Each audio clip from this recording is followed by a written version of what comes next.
바로 강의를 시작하겠습니다. 자,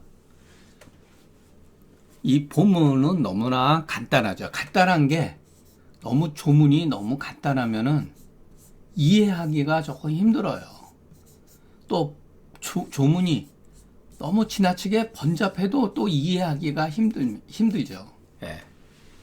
자, 여기서 우리가 그러기 때문에 반드시 간단한 글에는 누군가가 그 글에 주해라든가 주해 문자 같은 살짝 장식을 했다는 거 하는 것을 우리가 파악을 해야 돼요.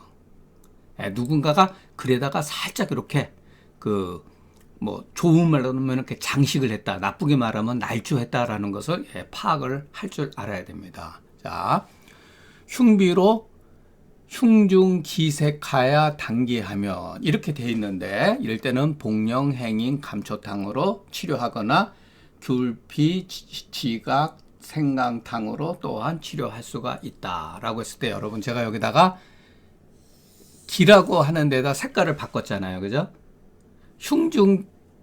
흉중기색이라고 했을 때 이 글을 기자라고 쓴 데는 나름대로 이유가 있어요. 나름대로 이유가 있다.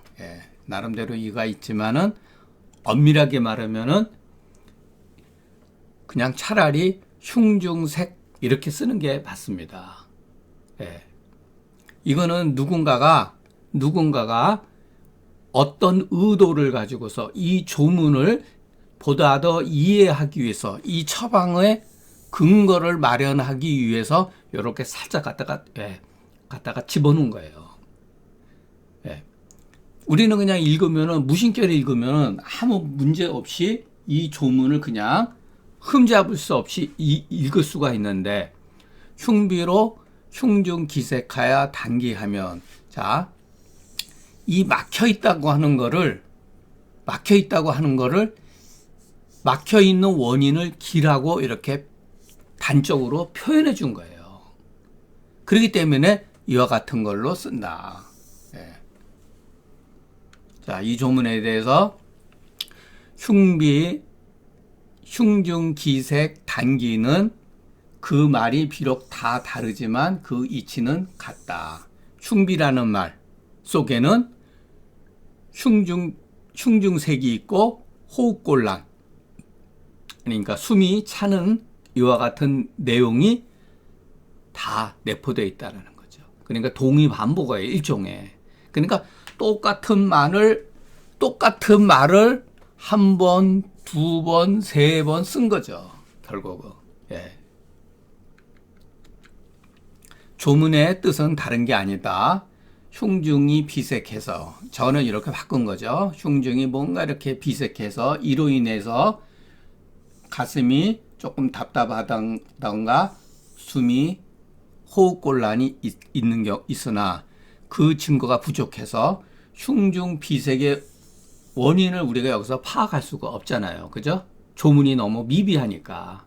그럴 때는 처방을 근거로 고려해 보면은 수기가 흉중비색이 된 이유라는 것을 알 수가 있다.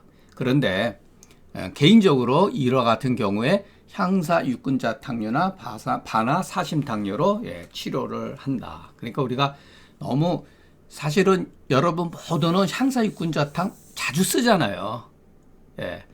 소화가 안 된다든가 어떤 위기능이 조금 무력하다든가 위기능 무력으로 인해서 유하수라든가 이런 거, 그 식욕부진이라든가 체중 감소 같은 경우 쓸 수가 있죠. 그러나 알고 보면은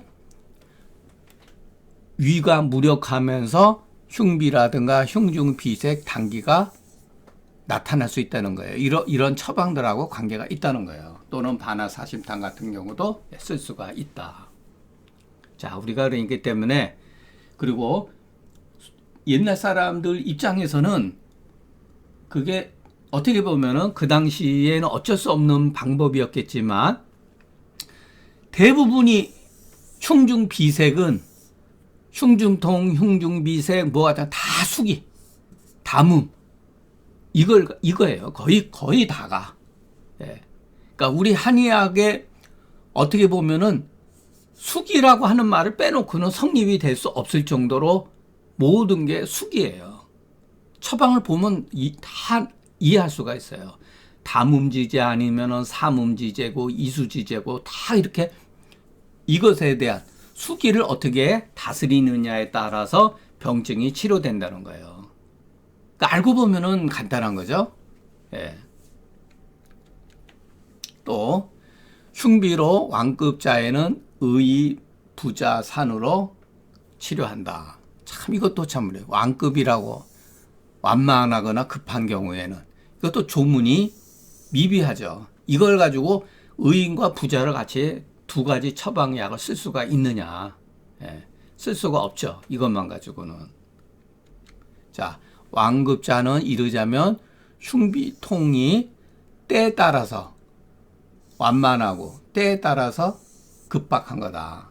그 증거가 부족하기 때문에 의인과 부자의 약성을 근거로 조문을 갖춘다면 흉중비하고 오한 부종자는 부종한 경우에는 의의 부자 산으로 치료한다.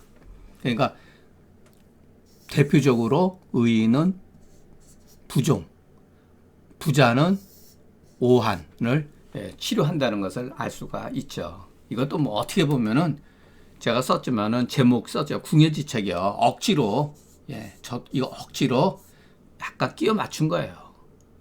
그러니까 예전 사람은 그나마 이런 식으로 이렇게 보는 것이 낫다는 거죠. 그냥 아무런 근거도 없이 의인하고 부자를 쓸 리가 없죠.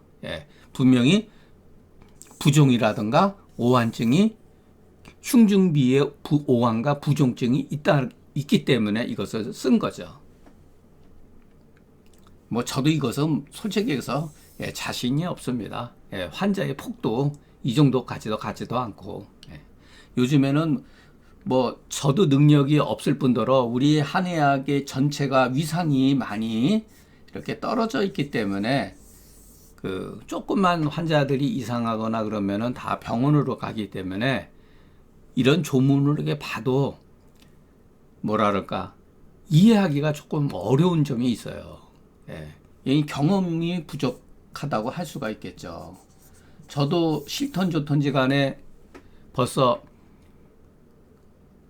임상으로서 졸업한 지가 벌써 40년이 됐는데 40년이 됐는데 참 환자들한테 어떤 그렇게 뭐랄까 어떠한 증상들 같은 경우를 그냥 외면당하고 그냥 뭐 이렇게 무슨 얘기를 하면 병원 가서 진찰하고 다시 하는 걸 보면 참 마음이 답답하고 참 그렇습니다.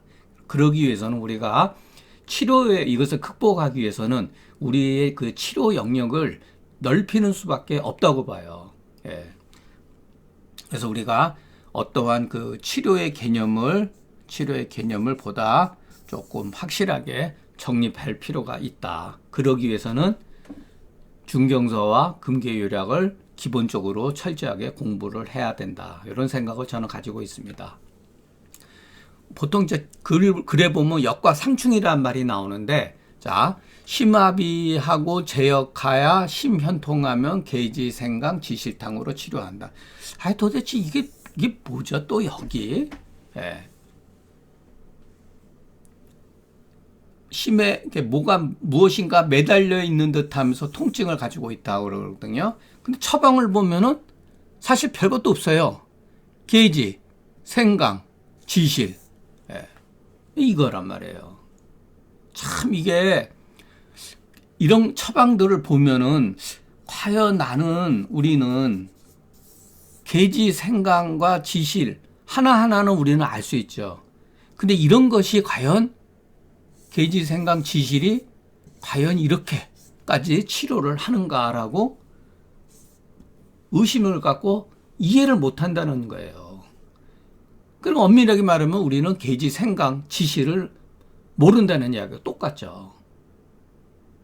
그냥 계지, 생강, 지실 이것만 가져가 보면은 우리는 생각 속에 이건 하찮은 약이라고 생각을 한단 말이에요. 너무나 예를 들어서 상투적인 어떠한 그런 약들이니까 누구나 다 알고 있고 누구나 익숙하지만 사실은 누구나 모르는 약일 수도 있다는 얘기죠. 아니 심현통에 이 약을 쓸 수가 있다는 거예요. 그러면은 심중비하고 제역해서 심현통한 병의 원인은 무엇이냐? 병의 원인은 무엇이냐? 수분 변조죠. 수분 변조. 수분 변조가 이렇게 다양한 병증을 일으킨다는 거예요. 그래서 제가 처방을 배우기 위해서는 해석학을 늘려야 되는 수밖에 없어요. 여러분 가운데 게이지 생강 지실 모르는 사람이 어디 있습니까? 그런데 심현통에 이걸 가지고 쓴다 그러면은 어안이 벙벙하죠. 결국은 우리는 이 사소한 약물을 이해를 못하고 있다. 것을 알게 됩니다. 그래서 우리가 항상 기본 너무 이와 같은 심현통이 얼마나 큰 병이에요? 가슴 밑이 아프다 그러면 병원 가야죠.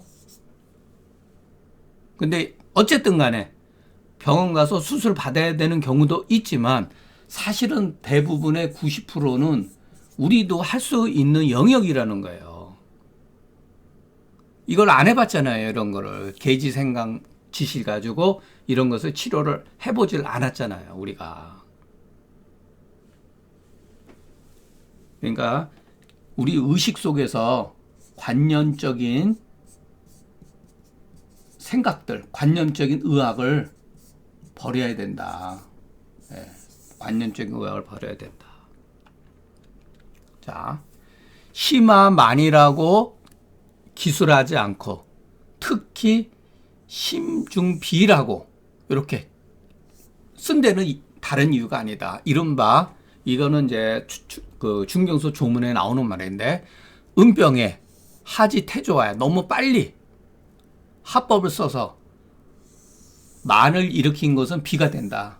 그러니까 비라고 하는 것은 역시하고 나서 생긴 거예요. 근데 합법을 쓰지 아니하고 저절로 가득 찬 것은 만이 된다. 요 차이예요. 그렇기 때문에 엄밀하게 말하면은 이것을 우리가 구분할 필요는 없어요. 왜냐하면은 우리 환자가 우리들한테 왔을 때 심화비가 됐던 심화만이 됐던지 간에 그 사람한테 하지 태조하지는 않았잖아요. 우리가. 그러니까 임상상에서 이것은 중요한 문제는 아닌데 옛날 사람들이 이렇게 표현할 데에는 그 이면에 이렇게 하지 태조 해가지고서 은병에 자 여기다가 은병이라고 그랬잖아요. 은병이 하지 태조하야 또는 양병이 하지 태조하면은 비가 아니라 결흉이 생긴다 그랬잖아요. 자 그러면은 여기서 왜 은병이라고 했을까? 이것도 누가 원래는 번병이에요. 번병에 하지태조 너무나 지나치게 빨리 합법을 써서 어떤 사람을 보니까 비증이 생겼다는 거예요. 어떤 사람은 결흉이 생겼다는 거예요. 결흉이. 자, 그걸 보니까 나중에 역으로 추측해 보니까 아, 비가 생긴 사람은 원래가 은병이었구나. 결흉이 생긴 사람은 원래가 양병이었다는 사실을 파악한 거예요. 그러기 때문에 나중에 이렇게 조문을 이렇게 만들어 버린 거예요. 은병에 하지 태조하야 침환자는 비가 되고 양병에 하지 태조하야 인이 함흉자는 결흉이 된다. 이렇게 한 거예요. 그래서 우리가 글을 볼 때 아, 무슨 근거에 여기다 은병이라고 모두에 박았을까? 그게 아니라 원래는 번병, 일체의 병증에 너무나 지나치게 빨리 합법을 쓰고 나서 그 결과를 그 괴병의 그 결과를 보니까 어떤 사람은 비증이 생기고 어떤 사람은 결흉증이 생기다라는 거예요. 그러니까 비증이 생겼을 때는 사심탕류를 쓰잖아요. 치자시탕, 사심탕류. 그런데 결흉 같은 경우는 대함융탕을 쓰는 것으로 규결이 됐기 때문에 아 이것은 본래가 은병이었고 이것은 양병이었구나라는 걸 나중에 파악한 거죠. 그리고 나서 이렇게 마지막에 조문을 이런 식으로 썼다라고 저는 추정합니다. 그렇기 때문에 무릇 심흉이 소위 비가 되고 현통하고 결용이 되는 것의 이유는 수기 변조에 불과하다. 그런데 여기에 수기와 담음이 어떤 경우는 협한하여 병세가 완급하기도 하고 또는 협렬해서 병증에 대소가 있는 경우도 있고 어떤 경우는 한열이 뒤섞여 가지고서 완급, 대소, 경중이 있기도 한다. 그러니까 요렇게 그냥 계속 이렇게 번갈아 가면서 병증들이 유도되는데 알고 보면은 수분 변조에 의한 협한과 협렬 또는 한열이 이 착착된다는 거죠. 이 세 개로 나타난다는 거죠. 거기에 따라서 우리는 처방을 구성하면 된다. 자, 이런 것을 그러면 왜 구분을 했느냐? 왜 비다 또는 비다, 현통이다, 결흉이다라고 수기 변조는 하나인데 수분 변조는 하나인데 이렇게 증상을 구별하는 이유는 무엇이냐면은 약이 다르기 때문에 그런 거예요. 약의 효력이 제가 이걸 잘 쓰는 말 양력이 도달하느냐 도달하지 못하느냐의 그 차이점을 인식을 했기 때문에 이렇게 나눈 거예요. 그러니까 수기 변조라 하더라도 어떠한 방식으로 그것이 궁극적으로 나타나느냐를 따라서 백복을 쓸 것인지 백추를 쓸 것인지 생강을 쓸 것인지 건강을 쓸 것인지 아니면 반화를 쓸 것인지 그것도 아니면 대구, 감소, 완화를 쓸 것인지 결정을 한다는 거예요. 그것은 바로 양력의 차이 때문에 그렇다는 거죠. 그래서 우리가 공부를 하다 보면은 또 뒤에 가면 이것이 또 나옵니다. 수기 변조에 대해서 담음편이 나오니까 그때 가서 다시 한번 결론을 맺기로 하겠습니다. 자, 그렇기 때문에 대체로 현통, 결흉의 병증과 원인이 되는 것은 대동소이예요, 사실은. 그로 우리가 그 병증을 살피고 병성을 파악하고 병성은 뭐죠? 한열이죠. 한열. 한열을 파악하고 또 흉복을 촉진을 해야 합니다. 촉진을 하고 그 경중을 짐작을 하면은 우리가 처방을 구성하는데 비록 옛 의사들처럼 적중하지 못할지라도 그렇게 크게 멀리 떨어지진 않는다. 제역자는 제기지 상영야라. 그러니까 아마 역이라고 하는 표현은 상충이라고 하는 말을 그냥 올라갔다고 보면은 상충은 그냥 인후부 머리가 가지고 올라갔다 그러면 역이라고 하는 것은 뭐냐면은 여기 흉엽 부위에 뭐라 그럴까 막혀 있다라고 보는 것 같아요. 약간 이런 개념이 있지 않는가. 개인적으로 그렇기 때문에 흉만 상충 혹구자에는 본방으로 치료하나 개인적으로 이어갔을 땐 향사육근자탕 반화사심탕에 가감해서 쓸 수가 있다. 그래서 여러분들 요거는 그러니까 몸에 배워야 됩니다.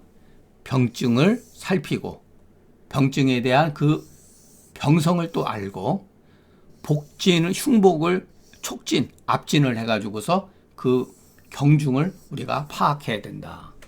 눌러보고 딱딱한지, 물렁한지, 그리고 약간 막혀 있는지, 부어 있는지, 통증이 있는지, 없는지, 그것을 말하는 거예요.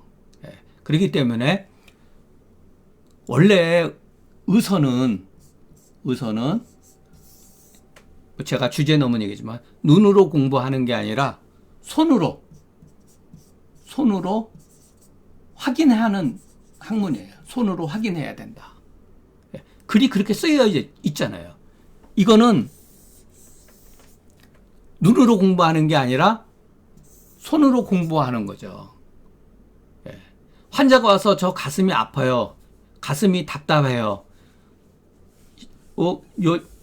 오목 가슴 있는 데가 좀 막혀. 이렇게 얘기도 하지만 의사가 직접적으로 환자의 그 흉복부를 만져야 된다는 거죠. 이미 글에 다 나와 있잖아요. 예. 자, 9번째 조문. 심통이 배 부위까지 찌르고 또 배통이 또 심부위까지 이렇게 찌르면 이럴 때는 오두 적석지 환으로 치료하더라. 촉수기라든가 오두, 부자, 건강, 정말 적석지, 정말 아주 그냥 어마어마한 약재죠. 예. 벌써 이 용어가 무섭잖아요. 심통에서부터 등 부위까지 그냥 그 통증이 쑤셔 나간다는 거예요. 또 등 부위에서 등 부위 통증이 심장 부위까지 이 정도까지 쑤시고 아프면 이와 같이 정말로 아주 극렬한 약재 가지고 치료하지 않으면 안 된다는 거죠. 근데 우리가 이런 거는 정말 이 약을 조심히 해서 다루지 않으면 위험할 수가 있기 때문에 우리는 조금 이 법제 문제라든가 저는 이런 법제를 또 잘하는 분이 계시더라고요. 한의사 가운데 참 그런 분들의 의견을 참 들어보고 싶어요. 왜냐하면 저도 이 약을 써본 적이 없으니까. 그러니까 여러분들 분명히 이것은 나름대로 이유가 있고 잘만 쓰면은 이와 같이 극심할 때에는 이건 이진탕 가지고 치료가 안 된다는 얘기죠. 반화사심탕, 이진탕 가지고 이 정도는 치료가 되지 않는다는 것을 우리가 조문을 통해서 알 수가 있죠. 그러니까 예전 사람들이 얼마나 나름대로 고심하고 경험이 많은지 알 수가 있습니다. 심통, 철배자는 그 병근이 심해 있고 배통, 심통자는 그 병근이 배에 있다. 무릇 축수가 견고하고 한랭이 심한 경우 본방이 아니면은 구축하기 어렵다. 병증을 수독의 변증을 몰아내기가 어렵다. 심배 극통하고 번경자에는 오두 적석지 환으로 치료한다. 왜 번경이라고 그러냐면은 적석지 때문이에요. 적석지가 번경을 조금 치료해주고 진정을 시키기 때문에 물론 부자도 그런 게 있어요. 오두도 없는 거는 아니에요. 음번으로 인해서 음이 심하면 음이 극하면 음번도 생겨요. 음으로 인해서 번조증이 있단 말이에요. 그래서 우리가 무조건 통증만 있는 게 아니라 번경이 있을 수도 있다. 그래서 약간 적석지가 약간의 진정작용이 있지 않겠느냐. 이렇게 보면은 좋습니다. 자, 다만 오두 적석지화는 맹독성제니 오늘날에 우리가 증상은 취하지만 그 방을 취하지는 않는다. 이거는 제가 경솔하게 쓴 거지만 그만큼 조심해야 된다는 얘기예요. 무릇 그렇다면 우리는 어떻게 해야 되느냐?